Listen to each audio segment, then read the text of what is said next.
Welcome to Chandra Study Center. Find the zeros of the polynomial and verify. Question number 5. T square minus 15. T square minus 15. கவனிங்க நம்ம இந்த 15 root 15 multiply root 15 எதுக்கு equal 15 க்கு equal root 15 into root 15 15 க்கு equal. இன்னொரு formula a square minus b square என்ன எழுதலாம் a plus b a minus b அப்படி எழுதலாம் a plus b a minus b எழுதலாம். ஃபர்ஸ்ட் இதுக்கு வரேன் t square minus 15 மாத்தி எழுதுற பாருங்க.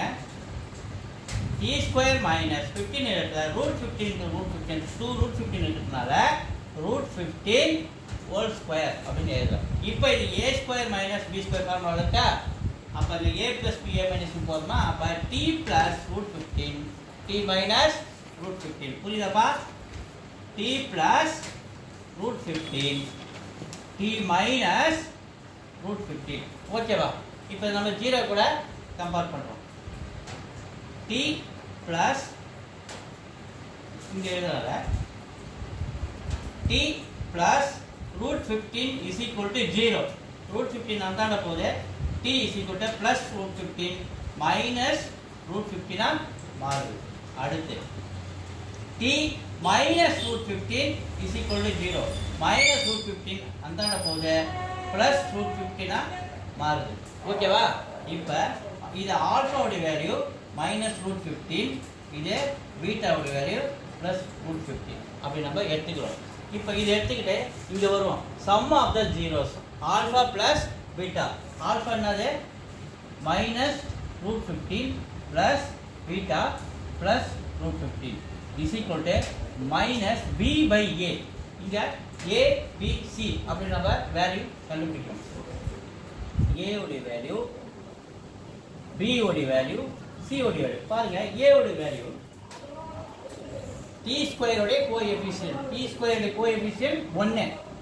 இங்க b இல்ல t உடைய கோஎஃபிஷியன்ட் 0 அதனால அது வந்து 0. c இருக்கு -15 ஓகேவா? இப்போ a b c வேல்யூ இருக்கா? இப்போ நம்ம இங்க ஆல்பா பிளஸ் பீட்டா உடைய சப்மிட் பண்ணிட்டோம் -b by a ஃபார்முலா வரும் -b by a. b உடைய வேல்யூ 0 a உடைய வேல்யூ 1 பாருங்க. minus root 15 plus root 15 0 is equal to minus 0 கூட எதை நம்ம டிவைட் பண்ணால் ஆன்சர் நமக்கு 0 தான்.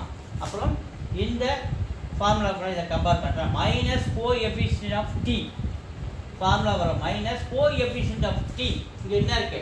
இங்கே t ஸ்கொயருக்கு தான் கோஎஃபிஷியன்ட் 1 இங்கே t டேர்ம் இல்லை அதனால அது 0.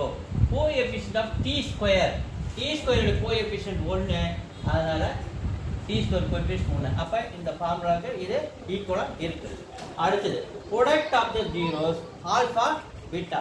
என்னது ப்ராடக்ட் ஆஃப் தி ஜீரோஸ்? என்னது ஆல்பா பீட்டா. ஆல்பா உடைய வேல்யூ -√15 பீட்டா உடைய value +√15 c by a. c உடைய வேல்யூ என்னது -15 by a உடைய வேல்யூ 1.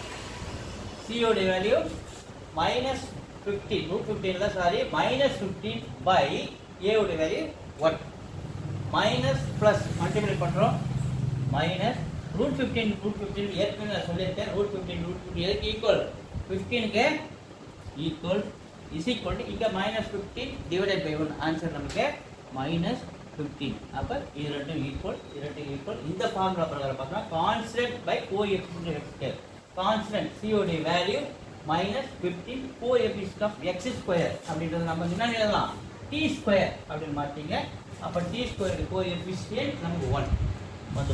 அப்ப இந்த ஃபார்முலாவும் இந்த டேர்மும் ஈக்குவல். ஓகேவா?